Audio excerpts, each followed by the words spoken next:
بسم اللہ الرحمن الرحیم۔ زہیب وائس کے معزز خواتین و حضرات، السلام علیکم۔ آج کی اس ویڈیو کے اندر آپ کو حضرت ابراہیم علیہ السلام کے واقعے سے آگاہ کیا جائے گا۔ ابراہیم علیہ السلام اللہ کے برگزیدہ نبی تھے۔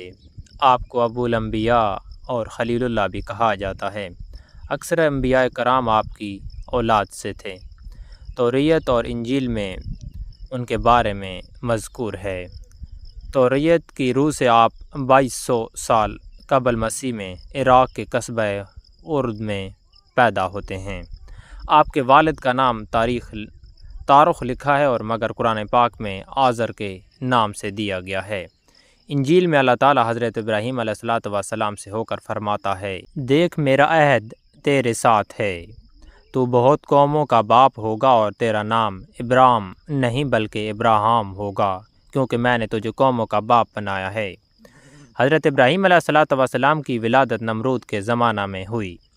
آپ کی والد آزر بت تراش اور بت فروش تھے، مگر حضرت ابراہیم علیہ السلام بت پرستی کے خلاف تھے۔ نمرود کو اس کی بات کی خبر ملی تو آپ نے سامنے بلایا اور آپ نے اسے سجدہ نہ کیا۔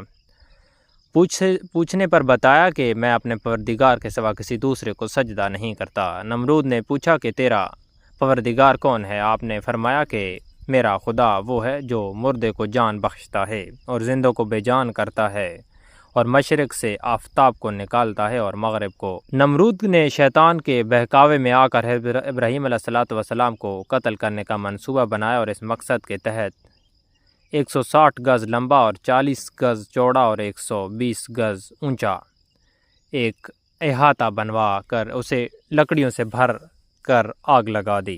آپ علیہ السلام کو ایک منجنیق کے ذریعے آگ کے الاؤ میں پھینکوا دیا، مگر اللہ تعالیٰ کے حکم سے آگ آپ علیہ السلام پر سلامتی والی بن گئی اور گل و گلزار میں تبدیل ہو گئی، اور یہ دیکھ کر نمرود کی لڑکی آپ علیہ السلام پر ایمان لائی، مگر حامان کے بہکاوے پر نمرود ایمان نہ لایا، بلکہ ابراہیم علیہ السلام کے مقابلے کے لیے لشکر اکٹھا کیا، اور آپ علیہ السلام نے دعا کی اور اللہ تعالیٰ نے مچھروں کو لشکر بھیجا اور جس نے نمرود کے سپاہیوں کو گوشت پوست تک کھا لیا، یہاں تک کہ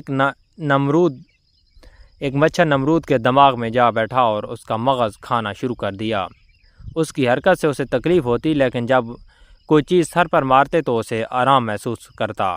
وہ 40 برس تک اسی عذاب میں مبتلا رہا اور حضرت ابراہیم علیہ السلام اپنی بیوی سارہ کے ہمراہ مصر پہنچے۔ وہاں مصر کے بادشاہ فرعون نے حضرت سارہ علیہ السلام پر دست درازی کرنے کی 3 بار کوشش کی، مگر ہر بار آنکھیں اندھی ہو گئیں۔ چنانچہ اس نے توبہ کر کے حضرت سارہ کو ایک کنیز ہاجرہ عطا کی۔